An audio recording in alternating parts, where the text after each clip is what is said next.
പ്രധാനമായിട്ടും ബാധിക്കുന്ന ഒരു ഏരിയ എന്ന് പറഞ്ഞാൽ സെക്ഷുവൽ ലൈഫിനെയാണ്. തുടർച്ചയായിട്ട് ഉറക്കം നഷ്ടപ്പെടുത്തുന്നത് മറ്റു പല മാനസികാരോഗ്യ പ്രശ്നങ്ങൾ ഉണ്ടാക്കാനായിട്ട് കാരണമാകും. ഇന്ത്യയിലെ ഒരു കണക്കനുസരിച്ചിട്ട് ഏകദേശം 56 മില്യൺ ആളുകളിൽ ഡിപ്രഷൻ കണ്ടുവരുന്നുണ്ടെന്നാണ് പറയുന്നത്. അതുപോലെ തന്നെയാണ് ലോകത്തിലെ കണക്കെടുത്തു കഴിഞ്ഞാൽ വേൾഡ് വൈഡ് 280 മില്യൺ ആളുകളിൽ ഡിപ്രഷൻ ഡയഗ്നോസ് ചെയ്യപ്പെട്ടിട്ടുണ്ടെന്നാണ് കണക്കുകൾ സൂചിപ്പിക്കുന്നത്. സൂയിസൈഡ് റിസ്ക് ഉണ്ടെങ്കിൽ എത്രയും പെട്ടെന്ന് ട്രീറ്റ്മെൻറ്റ് സ്റ്റാർട്ട് ചെയ്യുക. വീട്ടിലുള്ള മുതിർന്നവർ പറയുന്ന അതിനുള്ളൊരു കാര്യം എന്താണെന്ന് വെച്ചാൽ ഞങ്ങളൊക്കെ കുറേ പ്രസവിച്ചതാണ്, ഞങ്ങളുടെ കാലത്ത് ഇങ്ങനെയൊന്നും ഉണ്ടായിരുന്നില്ലല്ലോ എന്നുള്ളൊരു കാര്യം. മടിയാണ്. ഇപ്പം വല്ലവരും കണ്ടു കഴിഞ്ഞാൽ എന്ത് വിചാരിക്കും എന്നൊക്കെയുള്ള ചിന്തയുള്ള ആളുകളുണ്ട്. ഫിസിക്കൽ ഇൽനെസ് അല്ലെങ്കിൽ ശാരീരികമായിട്ടൊരു ബുദ്ധിമുട്ടുണ്ടാകുമ്പോൾ ആളുകൾക്ക് കിട്ടേണ്ട ഒരു പരിഗണന ചില സമയത്തെങ്കിലും മാനസികാരോഗ്യ പ്രശ്നങ്ങൾ ഉണ്ടാകുമ്പോൾ ആളുകൾക്ക് കിട്ടുന്നില്ല. ടി വിയിലും സിനിമയിലൊക്കെ നമ്മളിങ്ങനെ കാണുന്നത് ബ്രേക്കപ്പ് ആകുന്നു, അല്ലെങ്കിൽ എക്സാം തോക്കുന്നു, പോയി ബാറിൽ പോകുന്നു. കുട്ടികളുടെ ഒരു മെൻ്റൽ ഹെൽത്ത് വളരെ പ്രധാനപ്പെട്ട ഒരു കാര്യമാണ്. അക്കാഡമിക്സിനേക്കാളും ഒക്കെ അവരൊരു പ്രധാനപ്പെട്ട ഒരു കാര്യം തന്നെയാണ് മെൻ്റൽ ഹെൽത്ത് ഇഷ്യൂസ്. ഇപ്പം നമുക്കൊരു ബുദ്ധിമുട്ടുണ്ടാകുമ്പം നമുക്കത് കരയുന്നതിൽ ഒരു തെറ്റുമില്ല. നമ്മുടെ ഇമോഷൻസിനെ വെന്റിലേറ്റ് ചെയ്യാനായിട്ട് അത് ഒത്തിരി ഹെൽപ്പ് ചെയ്യും. നമ്മുടെ മെൻ്റൽ ഹെൽത്തിന് പ്രയോറിറ്റി കൊടുക്കുക. സ്വയം ഒരുപാട് സന്തോഷിക്കുന്ന, മറ്റുള്ളവരെ ഒരുപാട് ചിരിപ്പിക്കുന്ന ഒരു വ്യക്തിയെ നിങ്ങൾ കണ്ടിട്ടുണ്ടാവില്ലേ? ഒരുപക്ഷെ അത്തരത്തിൽ ഒരുപാട് വ്യക്തികൾ നിങ്ങളുടെ ജീവിതത്തിലും ഉണ്ടാവും. പക്ഷേ ആ വ്യക്തികളുടെ മനസ്സിലൂടെ എന്തൊക്കെയാണ് പോയിക്കൊണ്ടിരിക്കുന്നത്, അവരുടെ മനസ്സിൽ എന്തൊക്കെയാണ് സംഘർഷങ്ങൾ സംഭവിച്ചു കൊണ്ടിരിക്കുന്നത് എന്നൊന്നും നമുക്ക് ആർക്കും അറിയില്ല. ചിലപ്പോൾ അതിനെയൊക്കെ ആയിരിക്കും നമ്മൾ ഡിപ്രഷൻ എന്ന് പറയുന്നത്. പക്ഷേ എല്ലാ സങ്കടങ്ങളെയും നമുക്ക് ഡിപ്രഷൻ എന്ന മേഖലയിലേക്ക് മാത്രം മാറ്റി ഒതുക്കാൻ കഴിയുമോ എന്നതും ഒരു ചോദ്യം തന്നെയാണ്. ആ ചോദ്യത്തിലുള്ള ഉത്തരമാണ് ഇന്ന് നമ്മൾ കണ്ടെത്താൻ പോകുന്നത്. ഡിപ്രഷൻ്റെ വ്യത്യസ്തമായ ഒരുപാട് തലങ്ങളെക്കുറിച്ചാണ് നമ്മൾ സംസാരിക്കാൻ പോകുന്നത്. ഒരുപക്ഷെ നിങ്ങൾക്കും ഒരുപാട് സംശയങ്ങളുണ്ടാവാം. ആ സംശയങ്ങൾക്കുള്ള ഒരുപാട് സൊല്യൂഷൻ ആവട്ടെ ഇന്നത്തെ ഈ ഒരു പോഡ്കാസ്റ്റ് എന്ന് ആഗ്രഹിക്കുകയാണ്. ഇന്ന് നമ്മുടെ കൂടെയുള്ളത് ക്ലിനിക്കൽ സൈക്കോളജിസ്റ്റ് അക്ഷയ് വർക്കിയാണ്. ഹലോ, നമസ്കാരം. Welcome to story seat. നമസ്കാരം. അപ്പോൾ ഇന്ന് നമ്മൾ ഡിപ്രഷനെ കുറിച്ചാണ് സംസാരിക്കാൻ പോകുന്നത്. സോ ഡിപ്രഷൻ എന്നുള്ളൊരു ടോപ്പിക്കിലേക്ക് എത്തുന്നതിന് മുമ്പ് ഞാൻ ആദ്യം തന്നെ ചോദിക്കുന്നത് സാഡ്നെസ് എന്നുള്ളതെന്നാണ്. നമ്മൾ നേരത്തെ പറഞ്ഞിട്ടുണ്ടായിരുന്നു. അപ്പോൾ സങ്കടം എന്നുള്ളത് നമുക്ക് ഡിപ്രഷനുമായിട്ട് ശരിക്കും റിലേറ്റ് ചെയ്യാൻ പറ്റുമോ? എല്ലാ സങ്കടങ്ങളും ഡിപ്രഷൻ തന്നെയാണോ? എന്താണ് സങ്കടം, എന്താണ് ഡിപ്രഷൻ? എനിക്ക് തോന്നുന്ന മാനസികാരോഗ്യ മേഖലയിൽ ഏറ്റവും കൂടുതൽ ആളുകൾ തെറ്റായിട്ട് പ്രയോഗിക്കുന്ന ഒരു പദങ്ങളിലൊന്ന് ഈ പറയുന്ന ഡിപ്രഷനാണ്. ഓക്കെ, മുമ്പ് ചോദിച്ചു സാഡ്നെസ്സിനെ പറ്റി. സാഡ്നെസ് ആക്ച്വലി ഒരു നോർമലായിട്ടുള്ളൊരു ഇമോഷനാണ്. ഇപ്പോൾ ഉദാഹരണത്തിന് ഇപ്പം ജിമിനയുടെ കയ്യിൽ നിന്ന് ഫോൺ താഴെ പോയി, സ്വാഭാവികമായിട്ടും നമുക്കുണ്ടാകുന്ന സങ്കടമാണ്. പക്ഷേ എല്ലാ സങ്കടവും ഡിപ്രഷനല്ല. സങ്കടം ഒരു നോർമലായിട്ടുള്ള ഇമോഷനാണ്. എന്നാൽ ഡിപ്രഷൻ എന്ന് പറയുന്ന ഒരു മെൻ്റൽ ഹെൽത്ത് കണ്ടീഷനാണ്. ഒരു വ്യക്തിയുടെ ഡേ ടു ഡേ ലൈഫിനെ ബാധിക്കുന്ന ഒരു പ്രോബ്ലം. സങ്കടം എന്ന് പറയുമ്പം ഇപ്പം ജിമ്മിനൊക്കെ അറിയാം, നമ്മുടെ അത് ഫങ്ഷണാലിറ്റീനെ ഒന്നും അത് ബാധിക്കുന്നില്ല. ഇപ്പം സങ്കടം വന്നു കുറച്ച് കഴിഞ്ഞ് എന്താണോ ജിമ്മിന് ചെയ്യുന്ന കാര്യങ്ങൾ അത് ജിമ്മിനെ കണ്ടിന്യൂസ് ആയിട്ട് ചെയ്യുന്നു. പക്ഷേ ഡിപ്രഷൻ എന്ന് പറയുമ്പോൾ എപ്പോഴും അങ്ങനെ ആകണം എന്നില്ല. അതൊരു ജോലി ചെയ്യുന്ന ഒരാളാണെങ്കിൽ ജോലിനെയൊക്കെ ബാധിക്കാനായിട്ടുള്ള സാധ്യത കൂടുതലാണ്. ഓക്കെ, അപ്പോൾ ഈ ഡിപ്രഷന് തന്നെ നമുക്ക് ഒരുപാട് സിംറ്റംസും കാര്യങ്ങളും ഒക്കെ ഉണ്ടാവും. എങ്ങനെയൊക്കെയാണ് നമുക്ക് ശരിക്കും ഡിപ്രഷനെ മനസ്സിലാക്കാൻ കഴിയുന്നത്? ഓക്കെ, പ്രധാനമായിട്ടും 3 ലക്ഷണങ്ങളാണുള്ളത്. നമ്മളതിനെ കോർ സിംറ്റംസ് എന്ന് പറയും. ഒന്ന് ഡിപ്രസ്ഡ് മൂഡാണ്, അതായത് തുടർച്ചയായിട്ട് നീണ്ടു നിൽക്കുന്ന സങ്കടഭാവം. ഇപ്പോൾ ഒരു ദിവസം എടുത്താൽ കൂടുതൽ സമയവും അവർക്ക് ആ ഒരു ലോ മൂഡായിരിക്കും. അടുത്തതാണ് ലോ എനർജി, അതുപോലെ തന്നെയാണ് ഭയങ്കരമായിട്ടുള്ള ക്ഷീണം. പ്രത്യേകിച്ച് വലിയ കാര്യങ്ങളൊന്നും ചെയ്തില്ലെങ്കിൽ പോലും അമിതമായിട്ടൊരു ക്ഷീണം പല ആളുകളിലും കാണാറുണ്ട്. മൂന്നാമത്തതാണ് പണ്ട് ആസ്വദിച്ച് ചെയ്തുകൊണ്ടിരുന്ന കാര്യങ്ങൾ ചെയ്യാൻ പറ്റാതെ വരിക, അല്ലെങ്കിൽ ഒന്നിനൊരു ഇൻട്രസ്റ്റ് ഇല്ലാത്ത അവസ്ഥ. ഇതിനെ 3 നമ്മൾ കോർ സിംറ്റംസ് എന്ന് പറയുന്നത്. ഓക്കെ, ഇത് കൂടാതെ മറ്റ് പല ലക്ഷണങ്ങളും ഉണ്ട്. ഉദാഹരണത്തിന് ഉറക്കത്തിലും വിശപ്പിലും ഉണ്ടാകുന്ന വ്യത്യാസം. ചില വ്യക്തികളിൽ ഉറക്കം കൂടുതലാകാം, മറ്റ് ചില വ്യക്തികളിൽ ഉറക്കം കുറവാകാം. അതുപോലെ തന്നെയാണ് വിശപ്പ്. ചില വ്യക്തികളിൽ അമിതമായിട്ടുള്ള വിശപ്പാകാം, മറ്റ് ചില വ്യക്തികളിൽ വിശപ്പ് കുറവാകാം. മറ്റൊരു ലക്ഷണമാണ് കോൺസെൻട്രേഷൻ കുറവ്, ഒന്നിനും കോൺസെൻട്രേറ്റ് ചെയ്യാനായിട്ട് പറ്റാതെ വരിക. അതുപോലെ തന്നെയാണ് വിഷാദ ചിന്തകളെന്ന് പറയും. ഇപ്പം ഭാവിയെപ്പറ്റി ഒരു പ്രതീക്ഷയില്ലാത്ത, അല്ലെങ്കിൽ ശുഭപ്രതീക്ഷയില്ലാത്ത അവസ്ഥ, ഹോപ്പ്ലെസ് ആയിട്ടുള്ള ഐഡിയാസ്, ഞാൻ എന്ത് ചെയ്ത് കഴിഞ്ഞാലും ശരിയാകില്ല എന്നൊക്കെയുള്ള തോന്നൽ. അതുപോലെ തന്നെയാണ് ഞാനൊരു വേർത്ത്ലെസ് ആണ് എന്നൊക്കെയുള്ള ചിന്തകൾ. മറ്റൊരു പ്രധാനപ്പെട്ട ലക്ഷണമാണ് ആത്മഹത്യാ പ്രവണത, അല്ലെങ്കിൽ ആത്മഹത്യ ചെയ്യാൻ അല്ലെങ്കിൽ ജീവിക്കേണ്ട എന്നൊക്കെയുള്ള ചിന്തകൾ.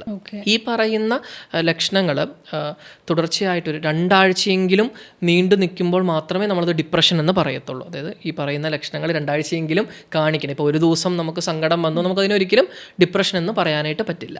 ഓക്കെ, അപ്പോൾ ഇത് ശരിക്കും പ്രകടമായിട്ടുള്ള മാറ്റങ്ങളായിരിക്കുമോ? തീർച്ചയായിട്ടും. അപ്പോൾ ഒരുപാട് കാരണങ്ങൾ കൂടെ ഇതിന് വേണ്ടിയിട്ടുണ്ടാവും. ഈ ഒരു ഡിപ്രഷൻ എന്നുള്ള ഇതിലേക്ക് കാരണങ്ങളുണ്ടാവും, ചിലപ്പോൾ കാരണമില്ലാതെയും സംഭവിക്കാനുള്ള സാധ്യതയുണ്ടാവും. നമുക്ക് ഡിപ്രഷൻ്റെ കാരണങ്ങൾ നോക്കുമ്പോൾ നമുക്ക് പ്രധാനമായിട്ടും 3 കാരണങ്ങളാണ് ഉള്ളത്. അല്ലെങ്കിൽ നമുക്ക് 3ആയിട്ട് ഇതിനെ തരംതിരിക്കാം. ഒന്ന് ബയോളജിക്കൽ ഫാക്ടേഴ്സ് എന്ന് പറയും. അതിൽ പ്രധാനമായിട്ടും വരുന്ന കാര്യങ്ങളിലൊന്ന് ജെനറ്റിക്കലായിട്ടുള്ള ഫാക്ടേഴ്സാണ്. ഉദാഹരണത്തിന് നമ്മുടെ ഫാമിലിയിൽ ആർക്കെങ്കിലും ഡിപ്രഷൻ ഉണ്ടെങ്കിൽ, അടുത്ത ബന്ധുക്കൾക്കുണ്ടെങ്കിൽ നമുക്ക് വരാനായിട്ടുള്ള സാധ്യത കൂടുതലാണ്. മറ്റൊന്നാണ് നമുക്കറിയാം തലച്ചോറിലെ ന്യൂറോ ട്രാൻസ്മിറ്റേഴ്സിൻ്റെ ഇംബാലൻസ്. ഇപ്പം നമ്മൾ സോഷ്യൽ മീഡിയയിലൊക്കെ എപ്പോഴും കേൾക്കുന്നതാണ് ഡോപ്പമിൻ പോലെയുള്ള, സെറട്ടോണിൻ പോലെയുള്ള ന്യൂറോ ട്രാൻസ്മിറ്റേഴ്സിൻ്റെ ഇംബാലൻസ് ആണ് മറ്റൊരു പ്രധാനപ്പെട്ട കാരണമായിട്ട് ഈ ബയോളജിക്കൽ ഫാക്ടേഴ്സിൽ പറയുന്നത്. അതുപോലെ തന്നെയാണ് ഹോർമോണലായിട്ടുള്ള ചേഞ്ചസ്. ഇപ്പം ഈ 2-3 കാര്യങ്ങളാണ് പ്രധാനമായിട്ടും ബയോളജിക്കൽ കോസൽ ഫാക്ടേഴ്സിൽ വരുന്നത്. അടുത്തതാണ് സൈക്കോളജിക്കൽ ഫാക്ടേഴ്സ്. ഇപ്പം ഉദാഹരണത്തിന് ചൈൽഡ്ഹുഡിലുണ്ടാകുന്ന അബ്യൂസ് പോലെയുള്ള ചില ട്രോമാസ്. ഇനി മറ്റ് ചില വ്യക്തികളാണെങ്കിൽ അവർക്കൊരു പുവർ ആയിട്ടുള്ള കോപ്പിംഗ് സ്കിൽസ് ആയിരിക്കും. സോ ഇതുമൊക്കെ മറ്റൊരു കാരണമായിട്ട് നമുക്ക് പറയാം. മൂന്നാമത്തതാണ് സോഷ്യൽ ഫാക്ടേഴ്സ്. ഇപ്പം നമ്മൾ പറയുന്ന പോലെ റിലേഷൻഷിപ്പ് ബ്രേക്കപ്പ്, അല്ലെങ്കിൽ ഒരു ജോലി നഷ്ടപ്പെടുന്നു. അപ്പം ഇതൊക്കെ സോഷ്യൽ ഫാക്ടേഴ്സാണ്. അപ്പം ഈ പറയുന്നതൊക്കെയാണ് പ്രധാനമായിട്ടുമുള്ള കാരണങ്ങളായിട്ട് നമ്മൾ പറയുന്നത്. ബയോളജിക്കലായിട്ടുള്ള ഫാക്ടേഴ്സ്, സൈക്കോളജിക്കലായിട്ടുള്ളതും അതുപോലെ തന്നെ സോഷ്യൽ ഫാക്ടേഴ്സ്. ഓക്കെ, അപ്പോൾ ശരിക്കും ഈ ഒരു ഡിപ്രഷന് ട്രീറ്റ്മെൻറ്റ് ആവശ്യമാണോ? പലരും ട്രീറ്റ്മെൻറ്റ് എടുക്കാൻ സാധ്യതയില്ലാതെ നിൽക്കുന്നുണ്ടാവും. ഇപ്പം പാരൻസ് ആണെങ്കിലും കൂടെയുള്ള ഫാമിലി മെമ്പേഴ്സ് ആണെങ്കിലും ഇതിന് ട്രീറ്റ്മെൻ്റ് ഒന്നും ആവശ്യമില്ല എന്നുള്ള രീതിയിൽ കാണുന്നുണ്ടാവും. അപ്പോൾ ശരിക്കും എങ്ങനെയാണ് ഈ ഒരു ഡിപ്രഷനും അതിനോടനുബന്ധിച്ചുള്ള ട്രീറ്റ്മെൻറ്റിൻ്റെ കാര്യങ്ങളും? തീർച്ചയായിട്ടും ഡിപ്രഷന് ട്രീറ്റ്മെൻറ്റ് ആവശ്യമാണ്. അപ്പം പല ആളുകളും ട്രീറ്റ്മെൻറ്റ് എടുക്കണ്ട എന്ന് ചിന്തിക്കുന്നതിൻ്റെ ഒരു കാരണം നമ്മൾ മുമ്പ് പറഞ്ഞ, ഇപ്പോൾ ഡിപ്രഷൻ എന്ന് പറഞ്ഞാൽ സങ്കടമാണെന്നുള്ള തെറ്റായിട്ടുള്ള ധാരണയുണ്ട്. അതുകൊണ്ടാണ് ആളുകൾ സങ്കടമല്ലേ എന്തിനായി ട്രീറ്റ്മെൻറ്റ് എടുക്കുന്നതെന്ന്. സോ നമ്മൾ ഓൾറെഡി ഡിസ്കസ് ചെയ്ത് സങ്കടമല്ല ഡിപ്രഷൻ എന്ന് പറയുന്നത്, മറ്റൊത്തിരി ലക്ഷണങ്ങൾ അതിൻ്റെ അകത്ത് വരുന്നുണ്ട്. അപ്പം എന്തുകൊണ്ട് ട്രീറ്റ്മെൻറ്റ് എടുക്കണം എന്നുള്ളതിൻ്റെ ഉത്തരം നമ്മളിതിൻ്റെ ഒരു കണക്കുകൾ നമുക്ക് നോക്കണം. ഇന്ത്യയിലെ ഒരു കണക്കനുസരിച്ചിട്ട് ഏകദേശം 56 മില്യൺ ആളുകളിൽ ഡിപ്രഷൻ കണ്ടുവരുന്നുണ്ടെന്നാണ് പറയുന്നത്. അതുപോലെ തന്നെയാണ് ലോകത്തിലെ കണക്കെടുത്തു കഴിഞ്ഞാൽ വേൾഡ് വൈഡ് 280 മില്യൺ ആളുകളിൽ ഡിപ്രഷൻ ഡയഗ്നോസ് ചെയ്യപ്പെട്ടിട്ടുണ്ടെന്നാണ് കണക്കുകൾ സൂചിപ്പിക്കുന്നത്. സോ അത്രയും വലിയതാണ് ഇതിൻ്റെ ഒരു കണക്ക്. സോ അതുകൊണ്ട് തന്നെ ഒരു വ്യക്തി ട്രീറ്റ്മെൻറ്റ് എടുത്തില്ലെങ്കിൽ അത് അവരുടെ ഡേ ടു ഡേ ലൈഫിനെ ബാധിക്കാനുള്ള സാധ്യത വളരെ കൂടുതലാണ്. അതുപോലെ തന്നെയാണ് നമുക്കറിയാം ഡിപ്രഷനുള്ള ആളുകളിൽ ഇപ്പം സിവിയർ ഡിപ്രഷനൊക്കെ ആണെങ്കിൽ സൂയിസൈഡൽ റിസ്ക് കൂടുതലാണ്. സോ പ്രോപ്പറായിട്ട് ട്രീറ്റ് ചെയ്തില്ലെങ്കിൽ ഒരു പക്ഷേ സൂയിസൈഡൽ അറ്റംപ്റ്റ് ഒക്കെ ഉണ്ടാകാനായിട്ടുള്ള സാധ്യതകൾ വളരെ കൂടുതലാണ്. ഈ ഒരു 15 വയസ്സിനും 29 വയസ്സിനും ഇടയിൽ പ്രായമുള്ള ആളുകൾ മരിക്കുന്നതിൻ്റെ പ്രധാനപ്പെട്ട കാരണങ്ങളിലൊന്ന് ആത്മഹത്യയാണ്. ഓക്കെ, സോ ഒരാൾ ആത്മഹത്യ ചെയ്യാനുള്ള പ്രധാനപ്പെട്ട കാരണങ്ങളിലൊന്ന് ഡിപ്രഷനാണ്. സോ മുമ്പ് പറഞ്ഞതുപോലെ തന്നെ ട്രീറ്റ്മെൻറ്റ് എടുത്തില്ലെങ്കിൽ ഇങ്ങനത്തെ റിസ്ക് ഭയങ്കര കൂടുതലായിരിക്കും. ഞാൻ തന്നെ കണ്ടിട്ടുണ്ട് ഒത്തിരി ആളുകളെ, ഇപ്പം നന്നായിട്ട് പഠിച്ചുകൊണ്ടിരിക്കുന്ന ആളുകൾ, കുട്ടികൾ ഡിപ്രഷൻ ഡയഗ്നോസ് ചെയ്തതിന് ശേഷം അല്ലെങ്കിൽ ഡിപ്രസ്ഡ് ആയതിനു ശേഷം പെർഫോമൻസ് ഭയങ്കരമായിട്ട് കുറയുന്നു. നല്ല കമ്പനികളിലൊക്കെ ജോലി ചെയ്യുന്ന ആളുകൾ ഡിപ്രഷൻ മൂലം ജോലി ചെയ്യാൻ പറ്റാതെ രാജിവെച്ച് പോകുന്ന ആളുകളെയൊക്കെ ഞാൻ കണ്ടിട്ടുണ്ട്. സോ നിർബന്ധമായിട്ടും നമുക്ക് ട്രീറ്റ്മെൻറ്റ് എടുക്കേണ്ടത് തന്നെയാണ്. അപ്പം നമുക്കറിയാം ട്രീറ്റ്മെൻറ്റ് എന്ന് പറയുമ്പോൾ പ്രധാനമായിട്ടും മരുന്ന് ചികിത്സ, നമ്മൾ ഫാർമക്കോ തെറപ്പി എന്ന് പറയും. അതുപോലെ തന്നെയാണ് സൈക്കോതെറപ്പി.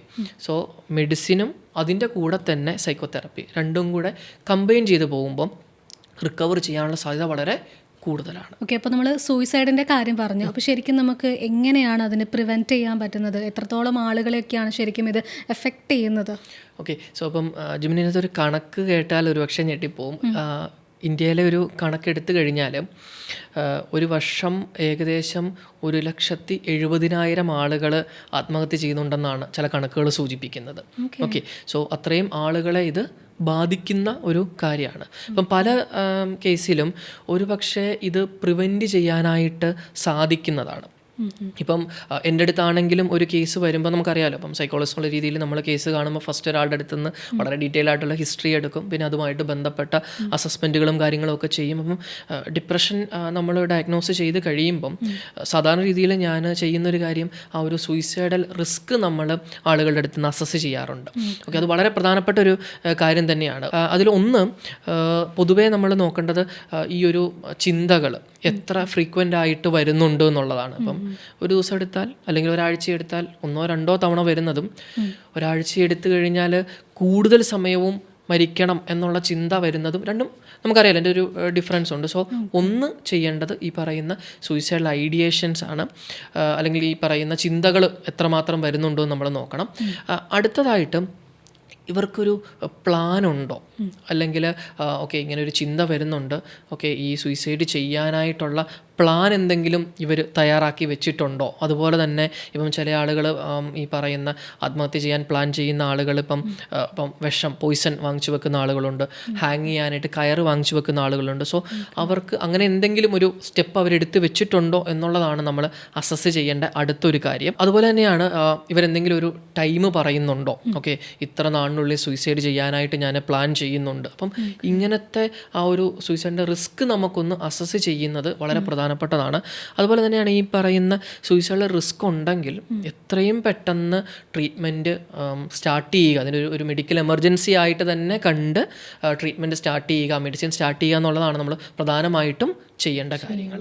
അപ്പോൾ ഇപ്പം ഈ ഒരു ഡിപ്രഷൻ്റെ കാര്യം നമ്മൾ പറഞ്ഞപ്പോൾ സൂയിസൈഡിലേക്ക് പറഞ്ഞു. ഈ സൂയിസൈഡ് എന്ന് പറയുമ്പോൾ ശരിക്കും നമുക്ക് ഫാമിലിക്ക് ഒരുപാട് വലിയൊരു റോൾ ഉണ്ടാവും, ഇത് പ്രിവെൻറ്റ് ചെയ്യാനും കാര്യങ്ങൾ മനസ്സിലാക്കാനും ഒക്കെയുള്ളത്, ഫാമിലിക്കും അതുപോലെ ഫ്രണ്ട്സിനും ഒക്കെ. അപ്പോൾ ശരിക്കും അവരുടെ ഭാഗത്തു നിന്നുള്ള റോള് എങ്ങനെയാണ് അവർ ചെയ്യേണ്ടത്, ഇത് മനസ്സിലാക്കിയിട്ട് പ്രിവെൻറ്റ് ചെയ്യേണ്ടത്? ഓക്കെ, ഇതിൽ ഏറ്റവും പ്രധാനപ്പെട്ട കാര്യങ്ങളിലൊന്നും ഈ വാർണിംഗ് സൈൻസ് ഐഡൻറ്റിഫൈ ചെയ്യുക എന്നുള്ളതാണ്. ഇപ്പം പല ആളുകളും ഇപ്പം സൂയിസൈഡിനെ പറ്റി സംസാരിക്കാറുണ്ട്, ഓക്കെ എനിക്ക് ജീവിക്കണ്ട, മരിച്ചാൽ മതി. അപ്പം ചില സമയത്തെങ്കിലും ഫാമിലി മെമ്പേഴ്സ് അല്ലെങ്കിൽ ഫ്രണ്ട്സൊക്കെ ഇതിനെ അങ്ങ് ഇഗ്നോർ ചെയ്യുകയാണ് ചെയ്യേണ്ടത്. ഇപ്പോൾ ഒരാൾ ജീവിക്കണ്ട എന്ന് പറഞ്ഞു കഴിഞ്ഞാൽ നിർബന്ധമായിട്ട് അതൊരു സീരിയസ് ആയിട്ട് എടുക്കേണ്ട ഒരു കാര്യം തന്നെയാണ്.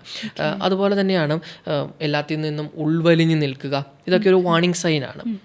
അതുപോലെ തന്നെയാണ് ഈ പറയുന്ന സൂയിസൈഡ് ചെയ്യാനായിട്ടുള്ള മെത്തേഡുകൾ സെർച്ച് ചെയ്യുക. അപ്പം നമുക്കറിയാം ചില ആളുകളുടെ ഫോണിലൊക്കെ ഈ പറയുന്ന ഹിസ്റ്ററിയൊക്കെ നോക്കി കഴിയുമ്പം സൂയിസൈഡ് ചെയ്യാനുള്ള പ്ലാനുകളെ പറ്റിയൊക്കെ ആളുകൾ സെർച്ച് ചെയ്യാറുണ്ട്. അപ്പം ഇങ്ങനത്തെ കാര്യങ്ങളൊക്കെ കണ്ടു കഴിഞ്ഞാൽ വളരെ സീരിയസ് ആയിട്ട് എടുക്കുകയും ഒരു മെൻ്റൽ ഹെൽത്ത് പ്രൊഫഷണലിൻ്റെ അടുത്ത് എത്രയും പെട്ടെന്ന് ഇവരെ എത്തിക്കാനുള്ള കാര്യങ്ങൾ ചെയ്യുകയാണ് ഫാമിലി മെമ്പേഴ്സ് ആയിക്കോട്ടെ ഫ്രണ്ട്സ് ആയിക്കോട്ടെ ചെയ്യേണ്ടത്. അതുപോലെ തന്നെ എനിക്ക് പലപ്പോഴും തോന്നിയിട്ടുള്ള കാര്യം, ഈ ഫാമിലി മെമ്പേഴ്സും ഫ്രണ്ട്സൊക്കെ ആളുകളിലുണ്ടാകുന്ന ചേഞ്ചസ് ഒക്കെ മനസ്സിലാക്കുന്നുണ്ട് പലപ്പോഴും, പക്ഷെ ഇവർ പലപ്പോഴും അതങ്ങ് ഇഗ്നോർ ചെയ്യുകയാണ് ചെയ്യുന്നത്.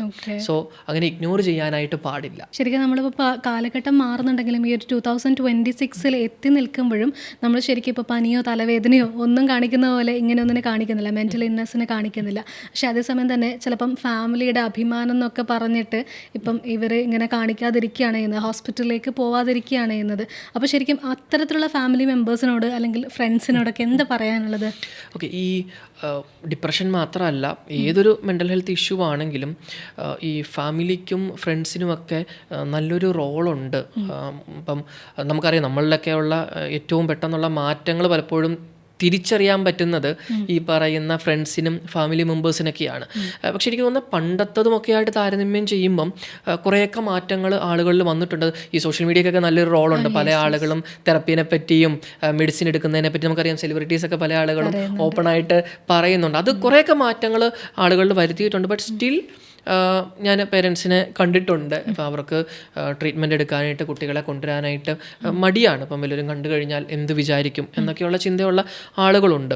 സോ ഇതിൻ്റെ അകത്ത് മനസ്സിലാക്കേണ്ടത്, ഇപ്പം ശാരീരികമായിട്ട് ഒരു ബുദ്ധിമുട്ടുണ്ടാകുമ്പോൾ ഉണ്ടാകുന്ന അതേ ഒരു കെയർ മെൻ്റൽ ഹെൽത്ത് ഇഷ്യൂസ് ഉണ്ടാകുമ്പോഴും ആളുകൾക്ക് കൊടുക്കണം. അപ്പം ജിമ്മിനൊക്കെ ജിമ്മിനെ ശ്രദ്ധിച്ചിട്ടുണ്ടോ എന്നറിയില്ല, പലപ്പോഴും ഫിസിക്കൽ ഇൽനെസ് അല്ലെങ്കിൽ ശാരീരികമായിട്ടൊരു ബുദ്ധിമുട്ടുണ്ടാകുമ്പോൾ ആളുകൾക്ക് കിട്ടേണ്ട ഒരു പരിഗണന ചില സമയത്തെങ്കിലും മാനസികാരോഗ്യ പ്രശ്നങ്ങൾ ഉണ്ടാകുമ്പോൾ ആളുകൾക്ക് കിട്ടുന്നില്ല. അപ്പം പനി വരുമ്പോൾ എല്ലാവരും ആപ്പിളൊക്കെ ആയിട്ട് നിങ്ങളെ കാണാനായിട്ട് വരും, പക്ഷേ ഡിപ്രഷനാന്നൊക്കെ പറയുമ്പം പലപ്പോഴും റിലേറ്റീവ്സ് തന്നെ പല ആളുകളെയും നിരുത്സാഹപ്പെടുത്തുന്നുണ്ട്. എന്തിനാണ് ട്രീറ്റ്മെൻറ്റ് എടുക്കുന്നത്, ഇനിയിപ്പം വലിയൊരുമൊക്കെ കണ്ടു കഴിഞ്ഞാൽ എന്ത് ചെയ്യും, കല്യാണത്തിൻ്റെയൊക്കെ സമയമാണ്, വലിയൊരുമൊക്കെ കണ്ടു കഴിഞ്ഞാൽ കല്യാണം നടക്കും. ഇങ്ങനത്തെ തെറ്റായിട്ടുള്ള ചിന്താഗതികളുള്ള ഒത്തിരി ആളുകളുണ്ട്. പക്ഷേ ഇത് അനുഭവിക്കുന്ന ആളുകൾക്കാണ് ഇതിൻ്റെ ബുദ്ധിമുട്ട് മനസ്സിലാവുന്നത്. ഇപ്പം രാവിലെ ബെഡിൽ നിന്ന് എഴുന്നേക്കാൻ പാടുപെടുന്ന ആളുകളെ ഞങ്ങൾ കാണാറുണ്ട് തെറപ്പിക്കൊക്കെ വരുമ്പോൾ. അത്രയും മോശം അവസ്ഥയിൽ നിൽക്കുന്ന ആളുകളുണ്ട്. സോ ഫാമിലി ഫ്രണ്ട്സൊക്കെ ചെയ്യേണ്ടത് ഇത് തിരിച്ചറിഞ്ഞ് ട്രീറ്റ്മെൻറ്റുകൾ എത്രയും പെട്ടെന്ന് സ്റ്റാർട്ട് ചെയ്യുക എന്നുള്ളതാണ് ഏറ്റവും ഇമ്പോർട്ടൻ്റ് ആയിട്ട് ചെയ്യേണ്ടത്. ഓക്കെ, ഇപ്പോൾ പലപ്പോഴും ഈ ഒരു പേഷ്യൻസ് പറയുമ്പം പലരും കേൾക്കാതിരിക്കുന്നുണ്ട്. ഇപ്പോൾ നേരത്തെ പറഞ്ഞിട്ടുണ്ടായിരുന്നു ഇഗ്നോർ ചെയ്യുന്നത്. അപ്പോൾ ശരിക്കും നമ്മൾ ലിസൺ ചെയ്യുന്നതിൻ്റെ ഇമ്പോർട്ടൻസ് എത്രത്തോളമായിരിക്കും? വളരെ ഇമ്പോർട്ടൻ്റ് ആയിട്ടുള്ളൊരു കാര്യമാണ്. ഇപ്പം ഒരാളൊരു ബുദ്ധിമുട്ട് പറയുമ്പം അതിനെ കേൾക്കുക എന്നുള്ളതാണ് ഇതിലെ ഏറ്റവും പ്രധാനപ്പെട്ട കാര്യം. ഓക്കെ, അതായത് നമ്മളവരെ ജഡ്ജ് ചെയ്യാനായിട്ട് പാടില്ല, ഒന്ന്. രണ്ട്, അവരുടെ ഫീലിങ്സിനെ വാലിഡേറ്റ് ചെയ്യുക, അതാണ് പ്രധാനപ്പെട്ട കാര്യം. ഇപ്പം ഒരാളൊരു ബുദ്ധിമുട്ട് പറയുവാണ്, ഓക്കെ ഇതിലും വലിയ ബുദ്ധിമുട്ടൊക്കെ ബാക്കിയുള്ള ആളുകൾക്കുണ്ടല്ലോ, അങ്ങനത്തെ കമൻറ്റുകൾ പറയാതെ ഓക്കെ ഇത് ബുദ്ധിമുട്ടാണ്, നിൻ്റെ ബുദ്ധിമുട്ട് ശരിക്കും വാലിഡ് ആയിട്ടുള്ള കാര്യം തന്നെയാണ് എന്ന് പറയുക എന്നുള്ളതാണ് ആളുകൾ ഫസ്റ്റ് ചെയ്യേണ്ട ഒരു കാര്യം. സോ ഫീലിങ്സിനെ വാലിഡേറ്റ് ചെയ്യുക, അവരുടെ പ്രോബ്ലത്തിനെ അക്നോളജ് ചെയ്യുക, ഒരു ഹെൽപ്പ് എടുക്കാനായിട്ട് അവരെ പ്രോത്സാഹിപ്പിക്കുക. ഇതൊക്കെയാണ് പ്രധാനമായിട്ടും ചെയ്യേണ്ട ഒരു കാര്യം. അപ്പോൾ ഇപ്പോൾ ഡിപ്രഷൻ്റെ കാര്യം എടുക്കുകയാണെങ്കിൽ നമ്മുടെ ലൈഫ് സ്റ്റൈലിന് അതിന് എത്രത്തോളം ഇമ്പോർട്ടൻസ് ഉണ്ട്? ഇപ്പം ഫുഡ്, സ്ലീപ്പ്, എക്സസൈസ് അങ്ങനെയൊക്കെ വരുമ്പം എത്രത്തോളം അതിന് ഇമ്പോർട്ടൻസ് ഉണ്ട്? എത്രത്തോളം നമുക്ക് ക്യൂർ ചെയ്യാനുള്ള വഴിയായിരിക്കും ഇതൊക്കെ? ഓക്കെ, ലൈഫ് സ്റ്റൈൽ ചേഞ്ചസ് എന്ന് പറയുമ്പോൾ ഞാൻ മുമ്പ് പറഞ്ഞ ഇപ്പം സൈക്കോതെറപ്പി അതുപോലെ തന്നെ മെഡിസിൻ ഇതിനോടൊപ്പം തന്നെ ചേർന്ന് പോകേണ്ട ഒരു കാര്യമാണ്. നമുക്ക് ഉദാഹരണത്തിന് ഇപ്പം ഡയബറ്റിക് ആയിട്ടുള്ള ഒരാൾ, ഇപ്പോൾ അവർ ലൈഫ് സ്റ്റൈൽ ചേഞ്ചസ് മാത്രമല്ല ഫോക്കസ് ചെയ്യുന്നത്, ഈ പറയുന്ന മെഡിസിനും കാര്യങ്ങളും എടുക്കുന്നുണ്ട്, അതിൻ്റെ ഭാഗം അല്ല, അതിൻ്റെ കൂടെ തന്നെയാണ് ലൈഫ് സ്റ്റൈൽ ചേഞ്ചസും അവർ ഫോളോ ചെയ്യുന്നത്. ഡിപ്രഷനിലോട്ട് വരുമ്പോഴും അതുപോലെ തന്നെയാണ്. ഒന്ന്, എക്സസൈസ് നമുക്കറിയാം വളരെ പ്രധാനപ്പെട്ടൊരു കാര്യമാണ്. ഒരു ദിവസം ഒരു 20 മിനിറ്റ് തൊട്ട് 30 മിനിറ്റ് വരെ എക്സസൈസ് ചെയ്യുന്നത് വളരെ പ്രധാനപ്പെട്ട ഒരു കാര്യമാണ്. നമ്മുടെ മൂഡൊക്കെ ബെറ്റർ ആക്കാനായിട്ട് അത് ഒത്തിരി ഹെൽപ്പ് ചെയ്യും. അതുപോലെ തന്നെയാണ് ഫുഡ്. നമുക്കറിയാമല്ലോ, നല്ല ഫുഡ് കഴിക്കുക എന്നുള്ളതും വളരെ പ്രധാനപ്പെട്ട ഒരു കാര്യമാണ്. മൂന്നാമത് ഏറ്റവും പ്രധാനപ്പെട്ട കാര്യങ്ങളിലൊന്ന് ഉറക്കം തന്നെയാണ്. ഞാൻ എല്ലാ ആളുകളോടും പറയുന്നതാണ്, ഇപ്പം മരുന്ന് ഇമ്പോർട്ടൻ്റ് ആണ്, സൈക്കോതെറപ്പി ഇമ്പോർട്ടൻ്റ് ആണ്, അതോടൊപ്പം തന്നെ ഈക്വലി ഇമ്പോർട്ടൻ്റ് ആയിട്ടുള്ള കാര്യം തന്നെയാണ് ഉറക്കം. ഒരു 7 തൊട്ട് 9 മണിക്കൂർ വരെയെങ്കിലും 7 to 9 hours ഒരു അഡൾട്ടായിട്ടുള്ളൊരു വ്യക്തി ഉറങ്ങാനായിട്ട് ശ്രമിക്കണം. അതൊക്കെ നമ്മുടെ മൂഡ് ബെറ്റർ ആക്കാനായിട്ട് ഹെൽപ്പ് ചെയ്യുന്ന ഫാക്ടറാണ്. മറ്റൊരു കാര്യമാണ് സോഷ്യലി കണക്റ്റഡ് ആയിട്ടിരിക്കാനായിട്ട് നോക്കുക. സോ ഇത്രയും കാര്യങ്ങൾ മെഡിസിൻ്റെയോടൊപ്പം സൈക്കോതെറപ്പിയുടെ ഒപ്പം നമ്മൾ ചെയ്യുമ്പം നമ്മുടെ റിക്കവറി പെട്ടെന്നാകാനായിട്ടുള്ള സാധ്യത കൂടുകയാണ് ചെയ്യുന്നത്. നമുക്ക് പെട്ടെന്ന് ഇത് ഓവർകം ചെയ്യാനായിട്ട് പറ്റും. ഓക്കെ, ഇപ്പം ഈ ഒരു സ്ലീപ്പൊക്കെ മിസ്സാകുമ്പം ഇങ്ങനെ ഡിപ്രഷനിലേക്ക് എത്താനുള്ള സാധ്യത? തീർച്ചയായിട്ടും. തുടർച്ചയായിട്ട് ഉറക്കം നഷ്ടപ്പെടുത്തുന്നത് മറ്റു പല മാനസികാരോഗ്യ പ്രശ്നങ്ങൾ ഉണ്ടാക്കാനായിട്ട് കാരണമാകും. സോ അതാണ് ഞാൻ മുമ്പ് പറഞ്ഞത്. ഇപ്പം തെറപ്പിക്കൊക്കെ ആളുകൾ വരുമ്പോൾ ഞാൻ എപ്പോഴും ശ്രദ്ധിക്കുന്ന ഒരു കാര്യമാണ് ഇവരുടെ സ്ലീപ്പ് ഒന്ന് റെഗുലേറ്റ് ചെയ്യാനായിട്ടുള്ളൊരു കാര്യം. നേരത്തെ കിടക്കുക, ഒരു 7 to 9 hours ഉറങ്ങാനായിട്ട് ശ്രമിക്കുക. അതൊക്കെ നമ്മുടെ മൂഡ് ബെറ്റർ ആകാണ്ട് നമ്മുടെ ഓവറോൾ മെൻ്റൽ ഹെൽത്ത് ബെറ്റർ ആക്കാണ്ടത് ഹെൽപ്പ് ചെയ്യുന്ന കാര്യം തന്നെയാണ്. ഇന്നത്തെ കാലത്ത് ശരിക്കും നമ്മൾ ഉറക്കം എന്ന് പറയുന്നത് ഒരുപക്ഷെ വളരെ കുറവായിരിക്കും. പലരും വളരെ ലേറ്റ് ആയിട്ടാണ് ഉറങ്ങുന്നത്. ഒരുപക്ഷെ ഫോണിനുമൊക്കെ അതിൽ വലിയൊരു പങ്കുണ്ട്. അപ്പോൾ ശരിക്കും നമ്മൾ സ്ലീപ്പ് കറക്റ്റ് ചെയ്യാൻ വേണ്ടിയിട്ട്, അതൊന്ന് ഓർഡർ ചെയ്യാൻ വേണ്ടിയിട്ട് ശരിക്കും നമ്മൾ എന്താ ചെയ്യേണ്ടത്? ഓക്കെ, നല്ല ഉറക്കം കിട്ടാനായിട്ട് നമ്മൾ ചെയ്യേണ്ട കാര്യം സ്ലീപ്പ് ഹൈജീൻ ടെക്നിക്സ് ഫോളോ ചെയ്യുക. അതിൽ ഒന്നാണ് ഒരു കൺസിസ്റ്റൻ്റ് ആയിട്ടുള്ളൊരു ടൈം മെയിൻറ്റെയിൻ ചെയ്യുക. അതായത് എല്ലാ ദിവസവും ഒരേ സമയത്ത് കിടക്കുകയും ഒരേ സമയത്ത് എഴുന്നേക്കാനും ശ്രമിക്കുക. അതാണ് കൺസിസ്റ്റൻ്റ് ആയിട്ടുള്ള ടൈം മെയിൻറ്റെയിൻ ചെയ്യുക എന്നുള്ളത്.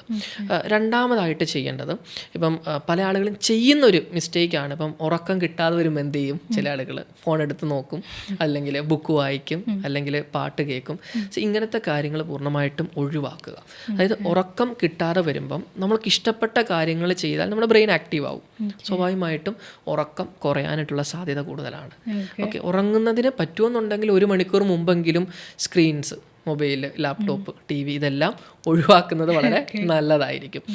അതുപോലെ തന്നെയാണ് ഉച്ചയ്ക്കുള്ള ഉറക്കം പരമാവധി ഒഴിവാക്കുക. അതുപോലെ തന്നെയാണ് ഇപ്പം ചില ആളുകൾ കിടന്നു, ഉറക്കത്തിൽ ഇടയ്ക്ക് എഴുന്നേറ്റ് കഴിയുമ്പം 1.5 പോയി സമയം നോക്കും. അത് പരമാവധി ഒഴിവാക്കുക. കാരണം ഇടയ്ക്ക് സമയം നോക്കി കഴിയുമ്പോൾ പിന്നെയും ടെൻഷനാവും. ഈ 1 മണി ആയതേ ഉള്ളൂ, ഇനിയും സമയമുണ്ട്, എനിക്ക് എന്നെ ഉറക്കം കിട്ടാത്ത ടെൻഷൻ കാരണം വീണ്ടും ഉറക്കം കുറയാനായിട്ട് കാരണമാവും. അതുപോലെ തന്നെയാണ് ഞാൻ മുമ്പ് പറഞ്ഞ പോലെ എക്സസൈസ് കാര്യങ്ങളൊക്കെ ചെയ്യുന്നത് നല്ല ഉറക്കം കിട്ടാനായിട്ട് നമ്മളെ ഹെൽപ്പ് ചെയ്യുന്ന കാര്യങ്ങളാണ്. സോ ഇങ്ങനത്തെ ഒരു ബേസിക് ആയിട്ടുള്ള സ്ലീപ്പ് ഹൈജീൻ ടെക്നിക്സുകൾ ഫോളോ ചെയ്യുവാണെങ്കിൽ അത് നമുക്ക് നല്ല ഉറക്കം കിട്ടാനായിട്ട് നമ്മളെ തീർച്ചയായിട്ടും ഹെൽപ്പ് ചെയ്യും. ഓക്കെ, ശരിക്കും അപ്പോൾ ഇന്നത്തെ കാലത്ത് നമ്മൾ ആരും സ്ലീപ്പ് ഹൈജീന് ഫോളോ ചെയ്യാത്തവരാണെന്ന് പറയേണ്ടി വരും. ബിക്കോസ് ഫോൺ എപ്പോഴും നമ്മുടെ കൂടെ ഉണ്ടാകുമ്പോൾ ഒരുപക്ഷെ വളരെ ലേറ്റ് ആയിട്ടാണ് നമ്മളെല്ലാവരും ഉറങ്ങുന്നത്. അപ്പോൾ ശരിക്കും നമ്മളെല്ലാവരും ഒന്ന് ശ്രദ്ധിക്കേണ്ടിയിരിക്കുന്നത്. അതെ, ഉറങ്ങുന്നതിന് ഒരു മണിക്കൂർ മുമ്പൊക്കെ മൊബൈൽ മാറ്റി വെക്കുന്നത് നല്ലതായിരിക്കും. ഓക്കെ, അപ്പോൾ ഇനിയിപ്പോൾ നമ്മൾ ഡിപ്രഷൻ്റെ കാര്യം മാരിറ്റൽ ലൈഫിലേക്ക് എടുക്കുകയാണെങ്കിൽ ശരിക്കും എത്രത്തോളം ആയിരിക്കും മാരിറ്റൽ ലൈഫിനെ എഫക്റ്റ് ചെയ്യുന്നത്?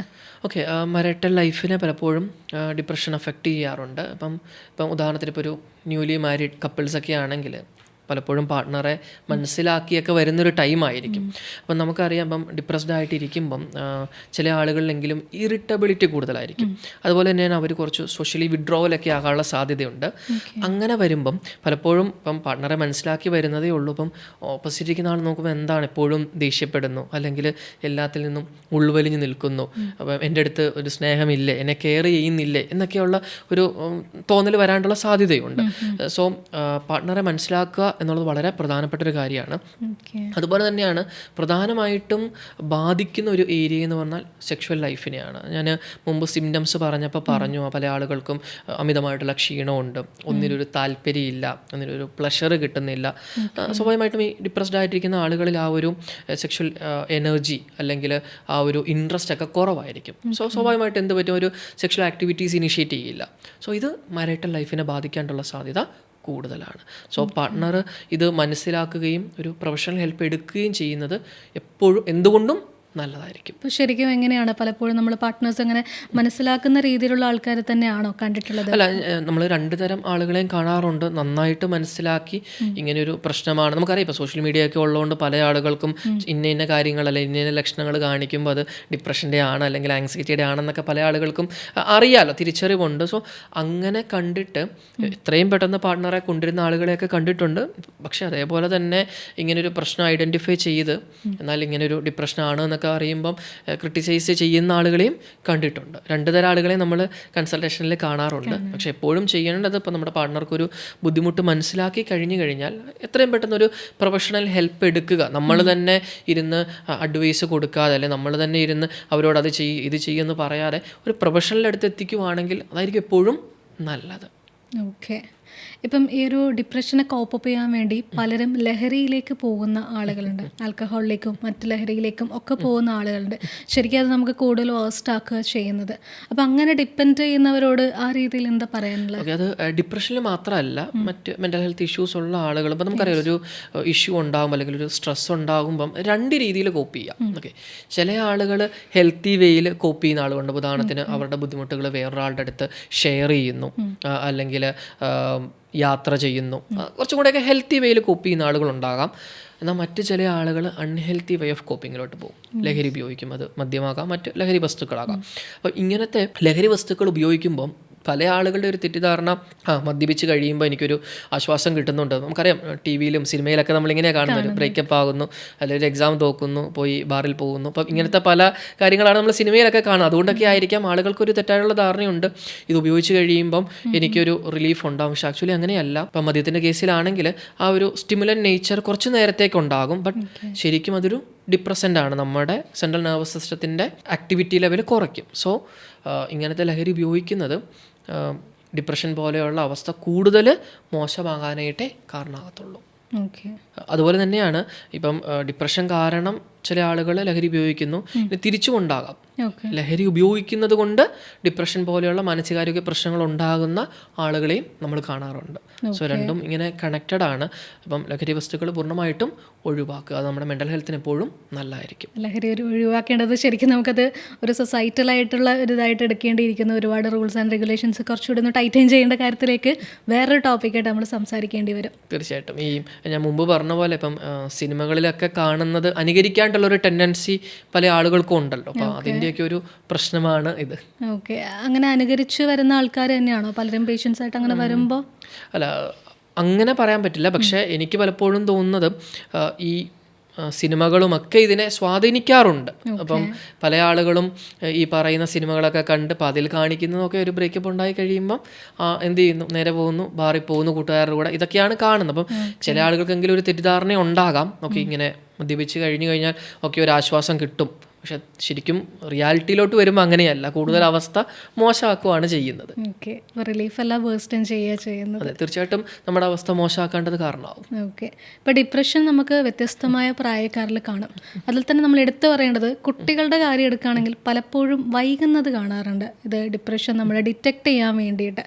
അപ്പോൾ ഒരുപാട് കാരണങ്ങളുണ്ടാവും. ചിലപ്പോൾ അത് പ്രത്യക്ഷത്തിൽ കാണിക്കാത്തതാണോ, എന്തുകൊണ്ടാണത് കുട്ടികളുടെ കാര്യം വരുമ്പോൾ? ഓക്കെ. ഈ മുതിർന്ന ആളുകളെ പോലെ തന്നെയാണ് കുട്ടികളിലും ഡിപ്രഷൻ ഡിപ്രഷൻ്റെ ലക്ഷണങ്ങൾ കാണിക്കും. പിന്നെ അതിൻ്റെ അകത്തൊരു വ്യത്യാസം എന്നാന്ന് വെച്ച് കഴിഞ്ഞാൽ സിംറ്റംസ് പ്രസൻറ്റ് ചെയ്യുന്ന കുറച്ചും കൂടി ഡിഫറെൻ്റ് ആയിരിക്കും. ഇപ്പം മുതിർന്ന ആളുകളിൽ ഇപ്പം നമ്മൾ ആ ഒരു ടിപ്പിക്കൽ ഒരു ലോ മൂഡ്, സങ്കടം ഒക്കെ കാണിക്കുമ്പം കുട്ടികളിൽ കുറച്ചും കൂടി ഒരു ഇറിറ്റബിലിറ്റി ആയിട്ടും മറ്റ് സൊമാറ്റിക് കംപ്ലയിൻസുകളൊക്കെ ആയിട്ടായിരിക്കും കുട്ടികളത് ഈ പറയുന്നത് കാണിക്കുന്നത്. ഉദാഹരണത്തിന് പ്രത്യേകിച്ച് കാരണമൊന്നുമില്ലാതെ വയറുവേദന, തലവേദന, ഇങ്ങനത്തെ സിംറ്റംസ് പലപ്പോഴും കുട്ടികൾ കാണിക്കാറുണ്ട്. പിന്നെയാണ് ഞാൻ മുമ്പ് പറഞ്ഞ പോലെ ഇറിറ്റബിൾ ആകുക, ഭയങ്കരമായിട്ട് ദേഷ്യപ്പെടുക, ഇങ്ങനൊരു സിംറ്റം കാണിക്കുന്നതിൽ കുറച്ചൊരു ഡിഫറൻസ് കുട്ടികളിൽ കാണിക്കാറുണ്ട്. പക്ഷേ മനസ്സിലാക്കേണ്ട ഒരു കാര്യം, മുതിർന്നവരെ പോലെ തന്നെയാണ് കുട്ടികളിലും ഡിപ്രഷൻ്റെ ലക്ഷണങ്ങൾ തീർച്ചയായിട്ടും കാണിക്കാം.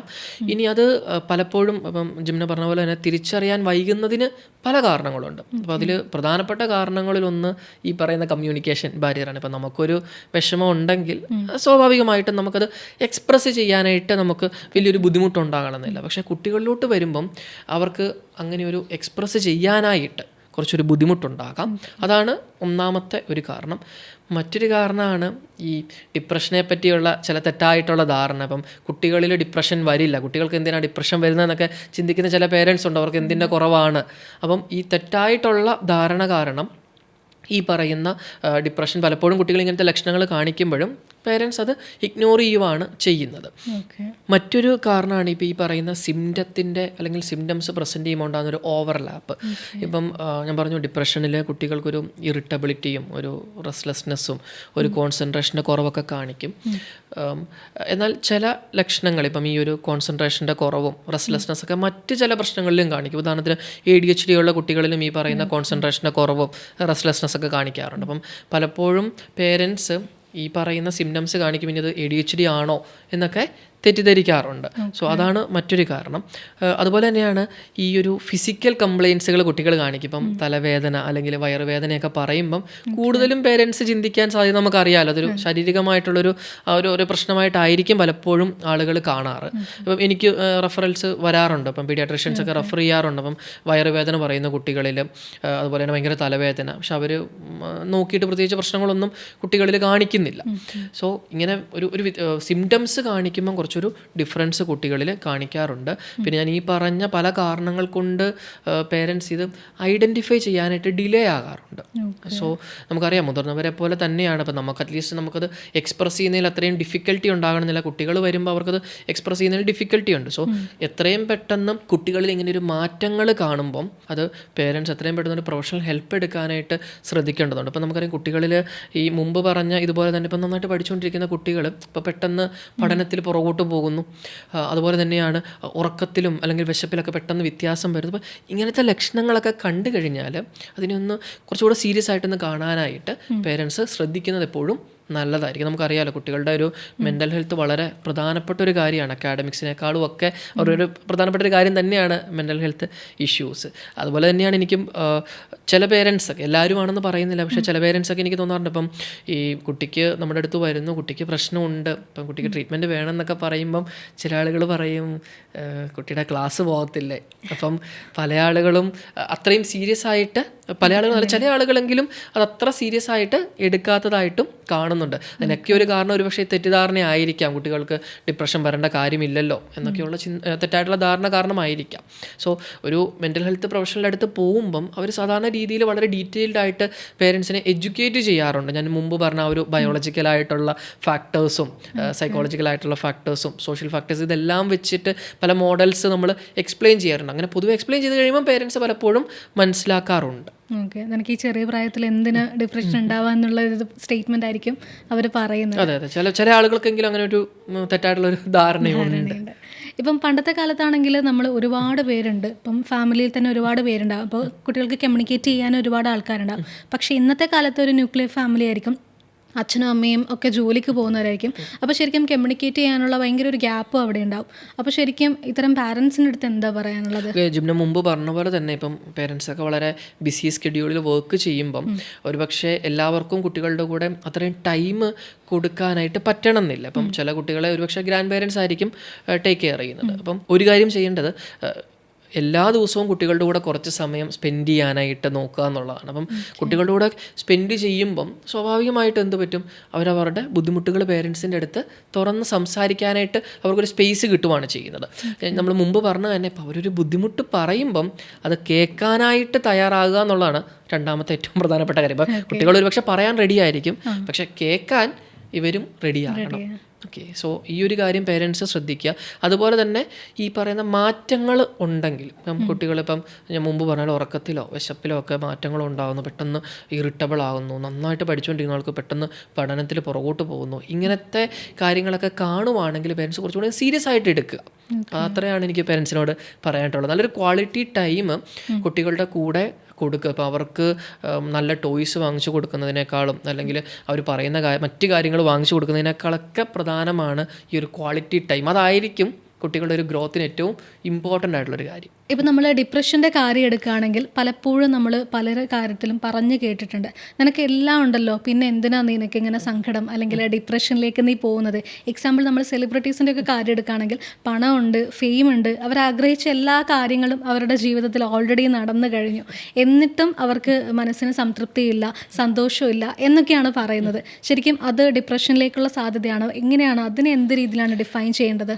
ഓക്കെ, മുമ്പ് നമ്മൾ പറഞ്ഞ പോലെ തന്നെ ഇപ്പം പലപ്പോഴും ആളുകൾക്കൊരു ധാരണ എന്തെങ്കിലും ഒരു വലിയ പ്രശ്നം ഉണ്ടായെങ്കിലേ ഉള്ളൂ ഡിപ്രഷൻ വരത്തുള്ളൂ എന്നുള്ളൊരു തെറ്റായിട്ടുള്ള ധാരണ ഉണ്ട്. അപ്പം നമ്മളൊരു ഡയത്തസിസ് സ്ട്രെസ് മോഡൽ എന്ന് പറയുന്ന മോഡലുണ്ട്. അതായത് ഡയത്തസിസ് എന്ന് പറഞ്ഞാൽ മറ്റൊന്നുമല്ല, ഒരു വൾണറബിൾ ഫാക്ടേഴ്സ്. അപ്പം ചില ആളുകൾ ഇങ്ങനത്തെ മാനസികാരോഗ്യ പ്രശ്നങ്ങൾ വരാനായിട്ട് വൾണറബിൾ ആയിരിക്കും. ഉദാഹരണത്തിന് ഫാമിലി ഹിസ്റ്ററി ഉള്ള ആളുകൾ, അല്ലെങ്കിൽ ചൈൽഡ്ഹുഡിൽ എന്തെങ്കിലും ട്രോമാറ്റിക് ആയിട്ടുള്ള സിറ്റുവേഷനിലൂടെയൊക്കെ കടന്നു പോയിരുന്ന ആളുകൾ. അപ്പം ഇങ്ങനെയുള്ള ആളുകൾ ഓൾറെഡി വൾണറബിൾ ആയിരിക്കും. ഇങ്ങനെ വൾണറബിൾ ആയിട്ടുള്ള ആളുകൾക്ക് സ്ട്രെസ്സ് വന്നു കഴിയുമ്പം ഈ പറയുന്ന മെൻ്റൽ ഹെൽത്ത് ഇഷ്യൂസ് വരാനായിട്ടുള്ള സാധ്യത കൂടുതലാണ്. അപ്പോൾ ഈ സ്ട്രെസ്ഫുൾ സിറ്റുവേഷൻ എന്ന് പറയുമ്പം ഒരുപക്ഷെ എന്നെ സ്ട്രെസ്ഫുൾ ആക്കുന്ന ഒരു കാര്യമായിരിക്കില്ല വേറൊരാളെ സ്ട്രെസ്ഫുൾ ആക്കുന്ന കാര്യം. ഇപ്പം ഉദാഹരണത്തിന് എക്സാമിന് മാർക്ക് കുറയുമ്പം ഒരാൾക്കതൊരു പ്രശ്നമാണെങ്കിൽ, വലിയൊരു സ്ട്രെസ് ആണെങ്കിൽ മറ്റൊരാൾക്കതൊരു പക്ഷെ അത് പ്രശ്നമേ അല്ലായിരിക്കാം. ഓക്കെ, ഞാൻ മുമ്പ് പറഞ്ഞ ആ ഒരു വൾണറബിൾ ഫാക്ടർ പലപ്പോഴും ആളുകൾ കൺസിഡർ ചെയ്തിരുന്നത്. നമുക്കറിയില്ല ഒരാളുടെ ചൈൽഡ്ഹുഡ് തൊട്ടേയുള്ള കാര്യങ്ങൾ. ഇപ്പോൾ ഒരുപക്ഷെ അവർക്ക് എന്തെങ്കിലും ട്രോമ ഉണ്ടാകാം, അതല്ലെങ്കിൽ അവർക്കൊരു സ്ട്രോങ് ഫാമിലി ഹിസ്റ്ററി ഉണ്ടാകാം. അപ്പം ഇങ്ങനെയുള്ളത് കൊണ്ട് തന്നെ സ്ട്രെസ്ഫുൾ ആയിട്ടുള്ള സിറ്റുവേഷൻസ് വരുമ്പം അവർക്ക് മെൻ്റൽ ഹെൽത്ത് ഇഷ്യൂസ് ഉണ്ടാകാനായിട്ടുള്ള സാധ്യത കൂടുകയാണ് ചെയ്യുന്നത്, ഈ വൾണറബിൾ ഫാക്ടർ ഉള്ളത് കൊണ്ട് തന്നെ. അപ്പം നമ്മൾ നോക്കുമ്പം, അല്ലെങ്കിൽ പല ആളുകളും നോക്കുമ്പോൾ അയ്യോ ഇവർക്ക് ഇത്രയും ചെറിയ പ്രശ്നങ്ങൾ പോലും താങ്ങാൻ പറ്റുന്നില്ല എന്നൊക്കെ തോന്നും. പക്ഷേ ഇങ്ങനത്തെ പല കാര്യങ്ങളും ആർക്കും അറിയണം എന്നില്ല. അതുപോലെ തന്നെയാണ് നമുക്കറിയാം, നമുക്കൊരു ശാരീരികമായിട്ടുള്ളൊരു ബുദ്ധിമുട്ട്, ഇപ്പം ഡയബറ്റിക് വരുന്നു. അപ്പം അതിന് ഒരു വ്യക്തിയുടെ ജോലിയോ സാമ്പത്തിക സ്ഥിതിയോ ഒന്നും ഇതല്ലല്ലോ, ഒരു ഫാക്ടർ അല്ലല്ലോ, ആർക്കും വരാം. അതുപോലെ തന്നെയാണ് മെൻ്റൽ ഹെൽത്ത് ഇഷ്യൂസ്. ഏത് പ്രായത്തിലുള്ള ആളുകൾക്കും മെൻ്റൽ ഹെൽത്ത് ഇഷ്യൂസ് ഉണ്ടാകാം. അത് കൃത്യമായിട്ട് തിരിച്ചറിഞ്ഞ് ട്രീറ്റ് ചെയ്യുക എന്നുള്ളതാണ് ഇതിലേറ്റവും പ്രധാനപ്പെട്ടൊരു കാര്യം. ഈ മെൻ്റൽ ഹെൽത്ത് ഇഷ്യൂവിൻ്റെ കാര്യം എടുക്കുകയാണെങ്കിൽ പലരും പുറമേക്ക് കരഞ്ഞുകൊണ്ട് അതിനെ എക്സ്പ്രസ് ചെയ്യുന്ന ആൾക്കാരുണ്ട്. പക്ഷേ ഈ കരച്ചിൽ തന്നെ പണ്ട് തൊട്ട് നമ്മൾ ലേബിൾ ചെയ്യുന്നത് ആൺ പെൺ വ്യത്യാസത്തിലൊക്കെയാണ്.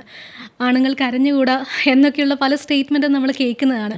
അപ്പോൾ അത്തരം കാര്യത്തിനോട് എന്താ പറയാനുള്ളത്, ഈ ഒരു കരച്ചിലും മെൻ്റൽ ഹെൽത്ത് ഇഷ്യൂസും കൂടെ വരുമ്പോൾ? ഓക്കെ, എനിക്ക് തോന്നുന്നു മുമ്പ് പറഞ്ഞ പോലെ ഇപ്പം ചെറുപ്പം തൊട്ടേ പലയിടത്തും പറയുന്നുണ്ട് അയ്യോ ആൺകുട്ടിയാണ് കരയരുത്. ഇപ്പം നമുക്കൊരു ബുദ്ധിമുട്ടുണ്ടാവുമ്പം നമുക്കത് കരയുന്നതിൽ ഒരു തെറ്റുമില്ല. നമ്മുടെ ഇമോഷൻസിനെ വെന്റിലേറ്റ് ചെയ്യാനായിട്ട് അത് ഒത്തിരി ഹെൽപ്പ് ചെയ്യും. ഇപ്പം ഒന്ന് ആലോചിച്ച് നോക്കി, ഇപ്പം നമുക്ക് ഭയങ്കരമായിട്ടൊരു ബുദ്ധിമുട്ടുണ്ടാകുന്നു, നമ്മളത് ഒരു സ്ഥലത്തും എക്സ്പ്രസ് ചെയ്യുന്നില്ല, ഇതെല്ലാം മനസ്സിൽ കൂട്ടി വെക്കുന്നു. എത്ര നാൾ നമുക്ക് അങ്ങനെ പറ്റും?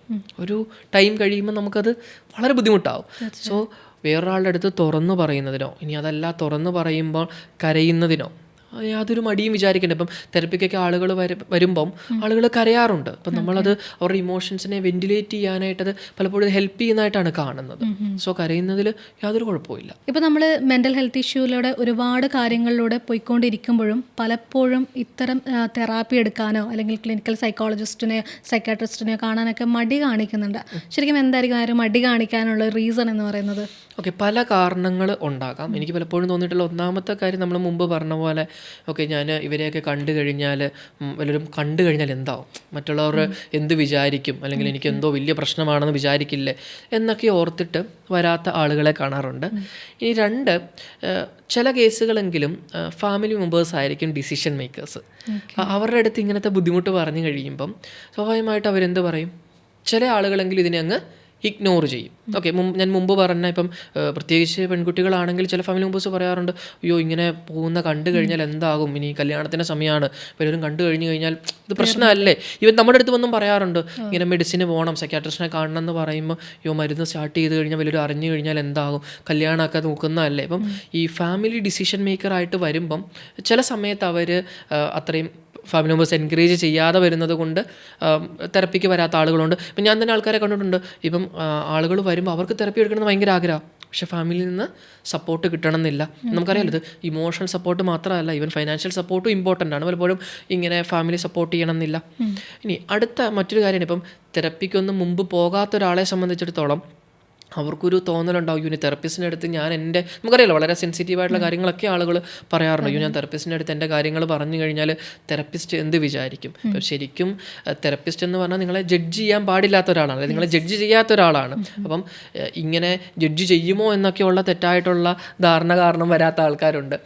പിന്നെ ഒന്നാണ് നമുക്കറിയാലോ, ഒരു റിലീജിയസ് ആയിട്ടുള്ള സ്പിരിച്വൽ ആയിട്ടുള്ള കുറേ റീസൺസ് ഉണ്ട്. പല ആളുകളും റിലീജിയസ് കൗൺസിലിംഗ് അല്ലെങ്കിൽ സ്പിരിച്വൽ ആയിട്ടുള്ള കൗൺസിലിംഗ് പ്രിഫർ ചെയ്യുന്ന ആളുകളുണ്ട്. സോ അവർ നമ്മുടെ അടുത്ത് വരുന്നതിനേക്കാൾ ചില സമയത്ത് അവിടെ പോകാനായിട്ടാണ് പ്രിഫർ ചെയ്യുന്നത്. ഈ ഒരു ജഡ്ജ് ചെയ്യുക എന്നുള്ളൊരു കാര്യം നമ്മൾ പറഞ്ഞിട്ടുണ്ടായിരുന്നു. പക്ഷെ പലപ്പോഴും പലരും ഇങ്ങനെ ഒരു പേഷ്യൻസ് അങ്ങോട്ടേക്ക് പോകുമ്പം സൈക്കോളജിസ്റ്റിൻ്റെ അടുത്ത് അല്ലെങ്കിൽ സൈക്കാട്രിസ്റ്റിൻ്റെ അടുത്ത് പോകുമ്പം ശരിക്കും അവർക്ക് തുറന്നു പറയുമ്പം ഒരു പക്ഷേ ഒരു പേടി ഉണ്ടാവും, ജഡ്ജ് ചെയ്യാനുള്ള സാധ്യത ഉണ്ടാവും. കാരണം നമുക്കറിയില്ല നമ്മുടെ മുന്നിലിരിക്കുന്ന ആൾ ഏത് രീതിയിലാണ് നമ്മളെ കേൾക്കുക, നമ്മളെ പെർസീവ് ചെയ്യുകയെന്ന്. അപ്പോൾ എങ്ങനെയായിരിക്കും അത്? അല്ല ഇപ്പം ഒരു സൈക്കോളജിസ്റ്റ് അല്ലെങ്കിൽ നിങ്ങളൊരു സൈക്കാട്രിസ്റ്റിനെ കാണാൻ പോകുമ്പം അവരൊരിക്കലും നിങ്ങളെ ജഡ്ജ് ചെയ്യില്ല. അപ്പം നമ്മുടെ പഠന കാലഘട്ടത്തിലൊക്കെ നമ്മൾ സൈക്കോളജിയൊക്കെ പഠിക്കുന്ന സമയം തൊട്ടേ നമ്മുടെ പ്രൊഫസേഴ്സൊക്കെ പഠിപ്പിക്കുന്ന ഒരു കാര്യമാണ്, നിങ്ങളുടെ മുമ്പിലിരിക്കുന്ന ആൾ ഒരു കാരണവശാലും നിങ്ങൾ ജഡ്ജ് ചെയ്യാണ്ട് പാടില്ല. ഇനി അതുപോലെ തന്നെ നമ്മൾ മനസ്സിലാക്കേണ്ട ഒരു കാര്യം, ഇപ്പം നമ്മുടെ അടുത്ത് ഒരാൾ വരുന്നത് ഒരു ഹെൽപ്പിന് വേണ്ടിയാണ്, മനസ്സിലാവും. അപ്പോൾ അവരുടെ ലൈഫിലെ വളരെ പ്രധാനപ്പെട്ട കാര്യങ്ങളായിരിക്കും നമ്മുടെ അടുത്ത് പറയുന്നത്. ഈവൻ അവരുടെ പാർട്ട്ണറിൻ്റെ അടുത്തോ ഫ്രണ്ട്സിൻ്റെ അടുത്തോ ഫാമിലി മെമ്പേഴ്സിൻ്റെ ഒക്കെ അടുത്തൊന്നും പറയാത്ത കാര്യങ്ങളാണ് നമ്മുടെ അടുത്ത് പറയുന്നത്. സോ അങ്ങനത്തെ ഇൻഫോർമേഷൻസ് ഒരാൾ നമ്മുടെ അടുത്ത് ഷെയർ ചെയ്യുമ്പം ഒരു സൈക്കോളജിസ്റ്റ് എന്നുള്ള രീതിയിൽ ഒരു കാരണവശാലും നമ്മുടെ മുമ്പിലിരിക്കുന്ന ആളെ ജഡ്ജ് ചെയ്യാനോ അല്ലെങ്കിൽ ഇപ്പം ഒരു സൈക്കോളജിസ്റ്റ് എന്നുള്ള രീതിയിൽ അവരുടെ ബിലീഫുകൾ വേറെ ഒരാളിലോട്ട് അടിച്ചേൽപ്പിക്കാനൊന്നും പാടില്ല. അതൊന്നും എത്തിക്കലി ശരിയായിട്ടുള്ളൊരു കാര്യമല്ല. ഓക്കെ, ഈ ഒരു ജഡ്ജ്മെൻറ്റിൻ്റെ കൂടെ തന്നെ നമുക്ക് എടുത്തു പറയേണ്ട മറ്റൊരു കാര്യമാണ് കോൺഫിഡൻഷ്യാലിറ്റി. അപ്പോൾ നമ്മൾ പറയുന്ന കാര്യം എത്രത്തോളം സേഫ് ആയിരിക്കും, പുറത്തേക്ക് പോവോ, അങ്ങനെയുള്ള ഒരുപാട് സംശയങ്ങളുണ്ടാവും വരുന്നവർക്ക്. ഓക്കെ, പല ആളുകൾക്കും ഉള്ളൊരു സംശയം തന്നെയാണ് ഇത്. ഇപ്പം ചില ആളുകളൊക്കെ വരുമ്പോൾ ചോദിക്കാറുണ്ട്, ഞാൻ പറയുന്ന കാര്യങ്ങൾ കോൺഫിഡൻഷ്യൽ അല്ലേ, മറ്റാരുടെയെങ്കിലും അടുത്ത് പറയുമോ?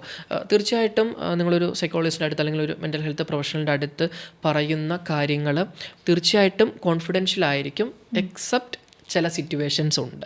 ഓക്കെ, അതിൽ പ്രധാനപ്പെട്ട സിറ്റുവേഷൻസിൽ ഒന്നാണ് ഒരു സെൽഫ് ഹാമിങ് ടെൻഡൻസി നിങ്ങൾക്കുണ്ട്, അല്ലെങ്കിൽ നിങ്ങൾക്കൊരു ആക്റ്റീവായിട്ട് ഒരു സൂയിസൈഡൽ ആയിട്ടുള്ളൊരു ചിന്തയുണ്ട്. അപ്പം ഇപ്പം ഒരാളിൻ്റെ അടുത്ത് വന്ന് പറയുവാണ്, ഓക്കെ ഞാൻ ഇന്ന് സാറിനെ കണ്ടതിന് ശേഷം ഉറപ്പായിട്ടും ഞാൻ ആത്മഹത്യ ചെയ്യാനായിട്ടുള്ളൊരു പ്ലാനിലാണ് ഞാൻ നിൽക്കുന്നത്. സോ ആ സാഹചര്യത്തിൽ നമുക്ക് ഫാമിലി മെമ്പേഴ്സിനെ ഇൻഫോം ചെയ്യാം. കാരണം വേറെ ഒന്നും കൊണ്ടല്ല, ആളുടെ ലൈഫ് സേവ് ചെയ്യുക എന്നുള്ളതാണ് ഇതിൽ ഏറ്റവും പ്രധാനപ്പെട്ട കാര്യം.